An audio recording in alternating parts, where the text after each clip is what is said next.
Today I'm going to show you how to get relief in pain that is in between your shoulder blades, even when you have a scoliosis. All you need to do is follow these 4 simple stretches, and I'm going to help you relieve and stretch the joint that's underneath the muscles that's between your shoulder blade and your spine. And even better, they work for every type of curve. For those of you who don't know me, I'm Paget, I'm an osteopath, and I specialize in helping people with scoliosis and teaching other professionals how to do the same. Now I'm just going to take a moment here to explain the common cause of this pain in between your shoulder blades. So most people think it's the muscle that lies over the top, and that muscle is called the rhomboid muscle. And when you get a massage, they would massage into that rhomboid muscle, relax it off, and it'll feel good temporarily, but it will usually come back. And that's because it's the rib underneath the muscle that's actually not moving properly and causing the muscle to get tight and painful. These exercises help mobilize the spine, mobilize the ribs, and relieve the true cause of that rhomboid pain. Okay, the first exercise you're going to do is use a pole to move the spine in different planes of motion.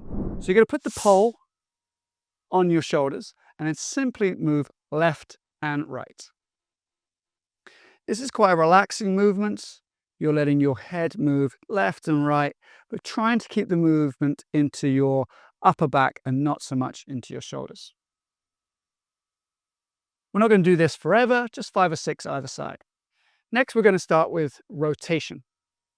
And so this is simply rotating your upper back. You can leave your head still, looking in a mirror. That's the ideal way of doing it, because then you can see if there's differences side to side. You're going to keep your hips still when you do this. And then we're going to stop at about 5 either side on that. Now we're going to actually combine those 2 movements. So you're going to go down to the side and then rotate backwards. Down to the side, rotate backwards. I like to think I'm sitting in a kayak and I'm paddling backwards, paddling away from something. Try not to let your head move too much off the midline. So keep your head in the midline as you do this. Again, about 5 or so either side. Then we're going to reverse that. And so now we're paddling forwards, really trying to get that movement in between the shoulder blades into the upper back, not so much into your ribs or into your hips or into your knees. Next, I'm going to show you a cheap and effective way to add traction to your neck and spine, much like if you had an inversion table at home, but this is free. Okay, so what we're going to do is going to put your hands and link them together behind your back like this. Now, don't squeeze too hard. We don't want you cutting off the blood supply, but just put a little pressure here and then lean to the left. Now, with the arms, I want you to pull away. So it's like you're tractioning your neck up as you do this. And what it feels like is that you've got your neck essentially in a neck brace, you know, like one of those collars that you might get if you ever have a car crash. And so you're keeping your neck relatively still, pulling up, and then you're leaning left and right, trying to keep that movement into your upper back only, not into your hips. And you'll feel it's more specific than the pole. You're getting this higher motion, left and right, a higher up motion in the back. And it's really teaching your back how to move left and right and open up. Now, we're also going to do the same movement, but using the breath to open up the lungs.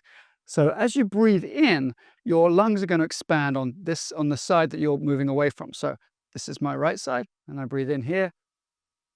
This is my left side. So I'm getting a pneumatic force inside my chest to start moving those ribs. Looks a bit odd, but it's a super nice exercise to start opening up the rib cage on either side. All right, exercise number 3. This one is great if you have sore knees and you can't do something like the cat-cow, because adding in your hands into this movement activates your shoulder joints, which are connected to your ribs and to your spine, and then they can help mobilize those ribs. So what I want you to do is to find a seat. So I'm going to sit on the edge of this treatment table here, and we need to be roughly 90 degrees in the hips and 90 degrees in the knees. So normal seat should work. Sit on the edge of it so you can hang your hands down, and imagine that you have a book on top of your head. And what we're going to do here is we're going to turn the hands inwards, stretching those muscles at the back of your shoulders, and then round your pelvis, like let your pelvis push backwards, but stick your chin out. So we've gone into a really sort of bad posture. This is a slouching posture. Notice that my back has traveled backwards in space. So it's moving towards the back of a chair if I was sitting on a chair. And it's not that my head has gone forwards, okay? So I've gone backwards. Now I'm going to tilt my pelvis forward. So I initiate the movement with my pelvis, and I follow it with my hands, and I pull my shoulder blades down my back and to get together, and I pull my chin inwards. I lift my head up towards the ceiling as though I've got a book on my head. All right, so this is sort of a hyper-exaggerated good posture, and then this is a hyper-exaggerated bad posture.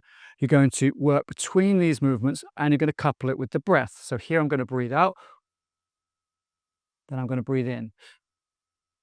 I want to keep my belly strong and my ribs down flat. Breathe out, breathe in. Do this with me. We're going to do 8. So that's number 2, 3, 4. Pull those shoulder blades down. 5. Round the shoulders, stretch them, come back. Pull them down. 6, 7. Last one. It's really about the shoulder blades here, exercising those muscles and moving those ribs. Good. Good work. This 4th and last exercise is an absolute game changer as it mobilizes the shoulder, combines it with breathing and a hip stretch. And if you've watched any of my other videos, you can know how the hip and the shoulder are sometimes related.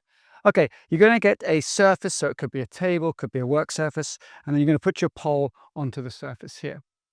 Now, if the pain is on your left side, like in this demonstration, you put your left hand up on the pole. You're going to get into a lunge type position and then slowly lower yourself down and stretch your shoulder. So what this does is it pulls on the muscles that attach to the ribs, and then it pulls the ribs up. And if I combine that with the breath in, I'm going to exaggerate the movement of those upper ribs and start mobilizing them at the back. So I'm going to breathe in, breathe out, breathe in, breathe out. You may hear clicks and clunks as the shoulder blade is moving on those ribs at the back. That's perfectly normal. Good. So you're breathing in, breathing out, really mobilizing through the shoulder here. If you want an extra stretch, you can actually position yourself to face it a little bit more and have it slightly in front of you and push your chest down as you go in. So I get more of a stretch into the front muscles here, so that pec minor, pec major. So I'm going down, breathing in, breathing out. And I'm imagining those ribs moving up and down. Good. Breathing in, breathing out. Keep going. A couple more. Breathing in, breathing out.